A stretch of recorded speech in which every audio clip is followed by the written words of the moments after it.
Welcome to Scrunchy Time. I'm Nicole Hegstead, your fertility advocate.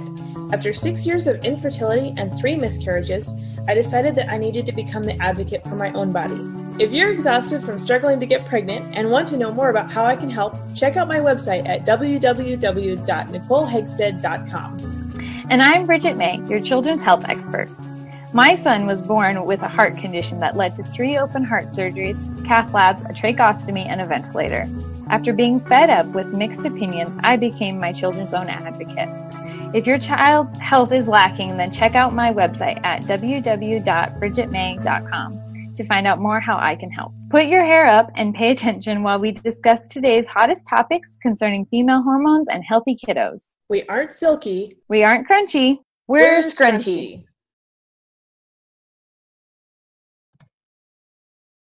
Hi, and welcome back to Scrunchy Time.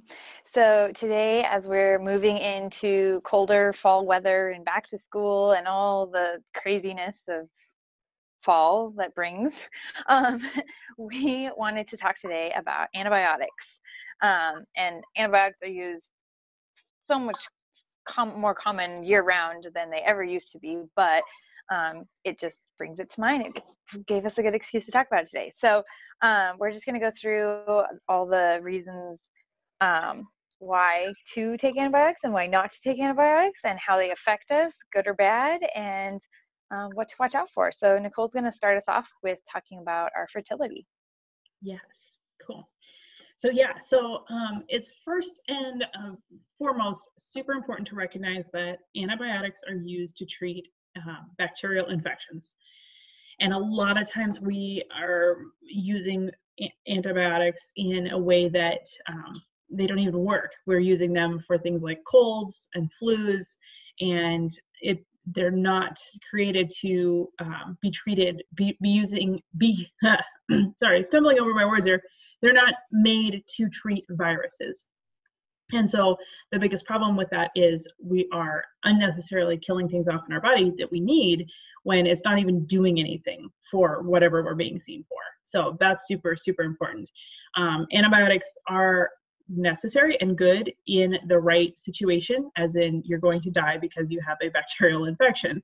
Short of that, you should not be taking an antibiotic at all. So the biggest thing that an antibiotic does, especially with your fertility, is it will kill all of the bacteria that is in your gut that helps you to digest your food. And you need this gut flora or your gut microbiome. There's lots of different words for it. So that way you can break down the nutrition that's in the food that you're eating and you can absorb the nutritional value from it. And if you kill off that gut microbiome or that gut flora, you are not able to digest your food anymore. And so you literally become nutrition depleted because you're not able to digest your food anymore. And our food is already depleted of its nutrients. So imagine how much less you're getting when you take antibiotic after antibiotic. You see this a lot with women who get recurring yeast infections. Month after month, they continually get a yeast infection and have to go back in to get another antibiotic to kill it off month after month. And it's because they have killed so much of their own good bacteria off through the use of antibiotics that they aren't able, that it actually affects their immune system. And that good bacteria isn't there to fight off the bad bacteria anymore. And so they have to keep going back and back and back for more and more antibiotics. So it kind of creates a circular effect where you have to think of it like antibiotics kill off bacteria. They don't go into your body and say, oh, there's the bad bacteria and there's the good bacteria. We'll kill these guys and leave those guys alone. They kill everything. Everything dies. And so when they go into your body, they kill all of that good bacteria. And that, again, affects your nutrition level and it affects your antibodies and your immune system to be able to fight off that stuff. So really super important as far as infertility goes and as far as pregnancy, because again, you're growing a human baby in your body and you need nutrition in order to be able to grow that baby. And so really, really, really important to stay away from antibiotics if you're working on getting pregnant and you're working through infertility. Another huge problem with taking antibiotics while you're pregnant is you are, when your baby is born and they come out through your vaginal canal, they pick up all of the good bacteria and the bad bacteria that is in your vagina and in your rectum, down in that whole area. And it creates the baby's immune defensive system for life. That is what the baby picks up on and is able to fight against and create their own bacterial immune defense for their own immune system. And so when you take an antibiotic when you're pregnant, you're killing all of that bacteria off.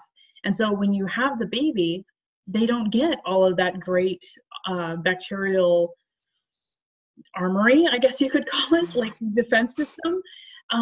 So they're missing out on all of that at the time of birth. And so not only are you affecting yourself, but you're affecting the next generation, and they're going to be depleted of bacteria as well.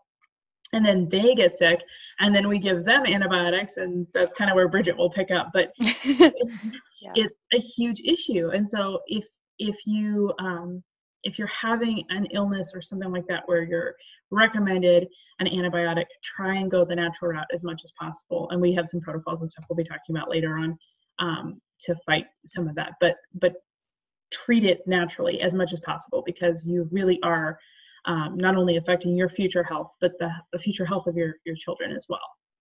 So, okay, I'll let you pick it up with. Sure. Yeah, no, that's actually perfect, because I was just going to pick it up from right there with the baby not getting all that good bacteria, because it's really important to know that baby, that person can never get that bacteria again. It is only created or given to us by being born vaginally. If you have a cesarean, you don't get that same bacteria. You actually get the skin flora of the mother.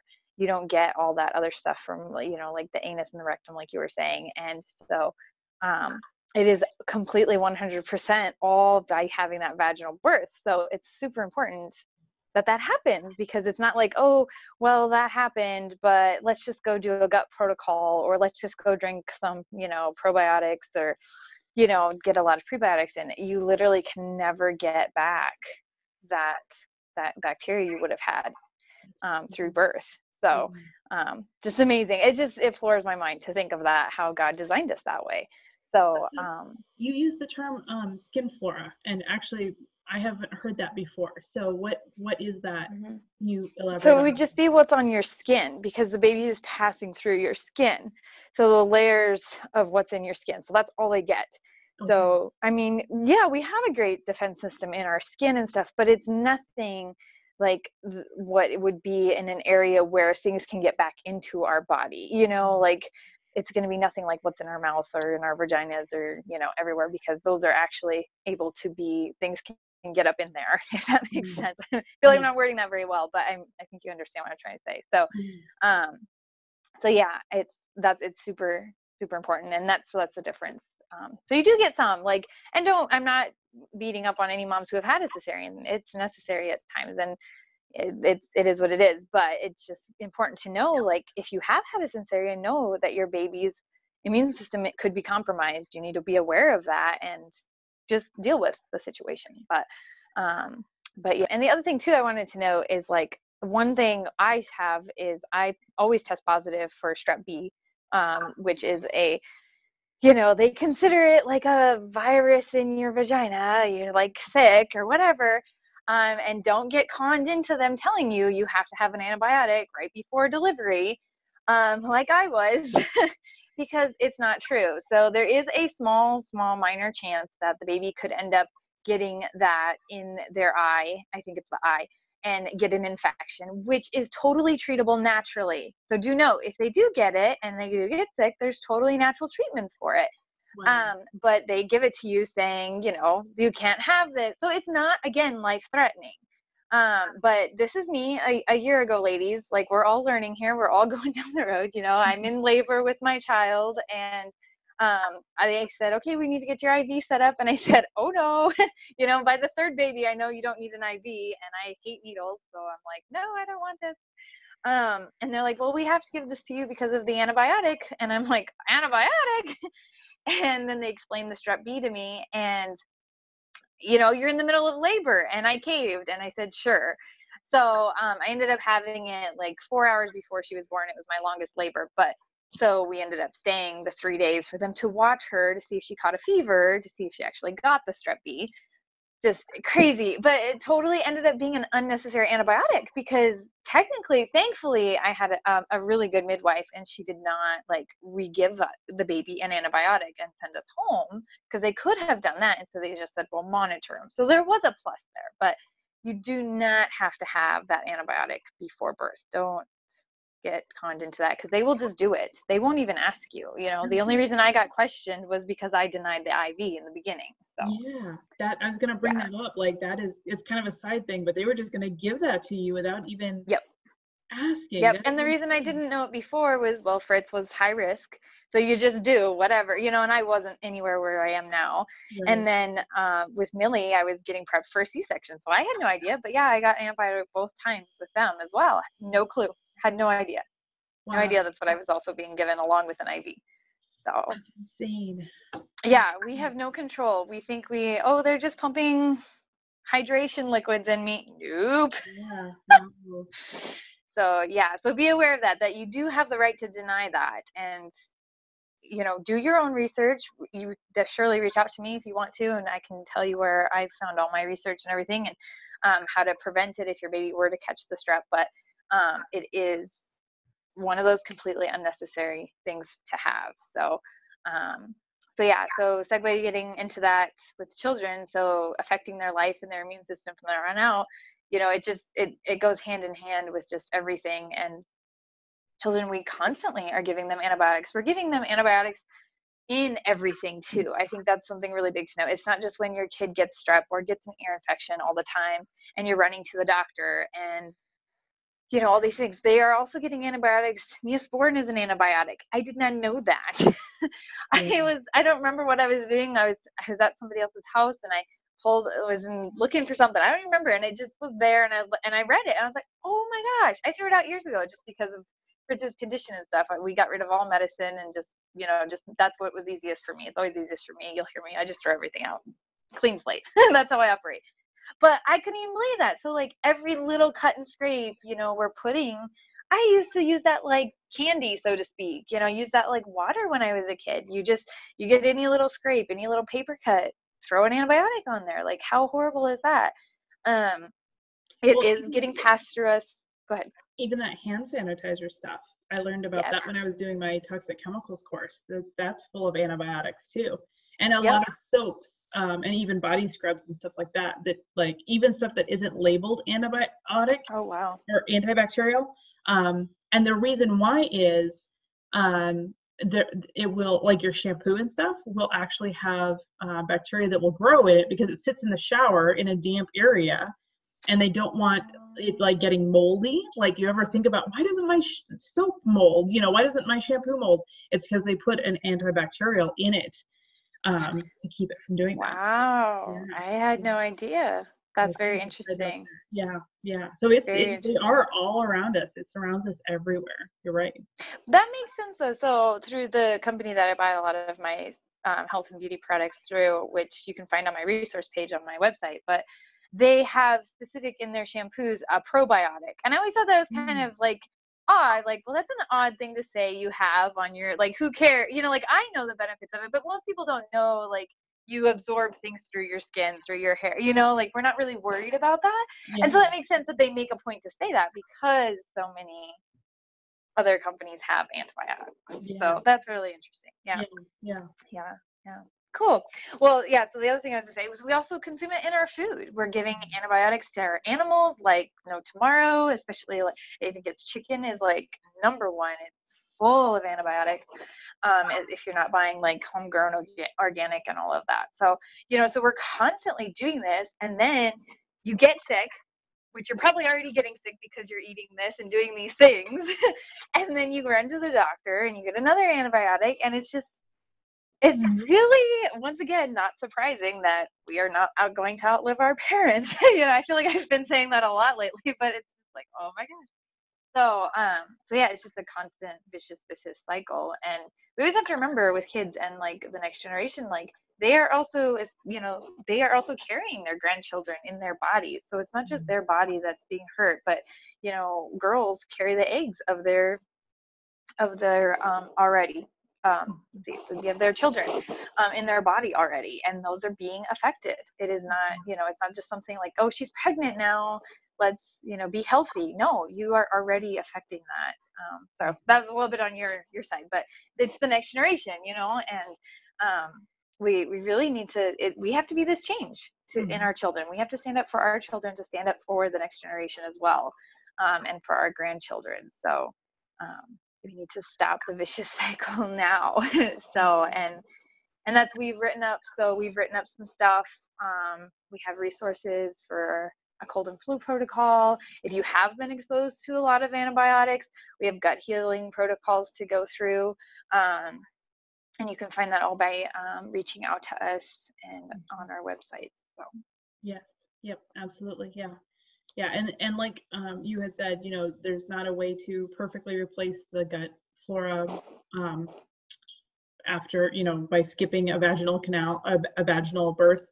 But there are definitely some things you can do to help rebalance stuff after you've done an antibiotic. And it's intense. It's an intense protocol. So like once you do it, you're going to be way more prone to never take an antibiotic again, because it's like a 3 to 6 month long process of getting your gut back in line. So it's not like I actually had a client who took an antibiotic, and their first thing afterwards was like, well, I'll, replace my gut flora. And it's like, this isn't something that's going to happen next week. Like, this is a big deal. Like, this is going to be a process. So, well, and I would say even 6 months just to start seeing major results. It actually takes up to 4 years to regrow our major organs. Exactly. So, and I mean, I'm going on 3.5 years in this journey, and I can just now say, like, yeah, I'm still seeing results. It's never ending. It's always healing. And this is just the protocol. Like this is just the enforcing of it. Like you're changing your lifestyle during it, and so exactly you're living that probably ongoing your life. So yeah. Well, you're just gonna be back in the same boat, because exactly.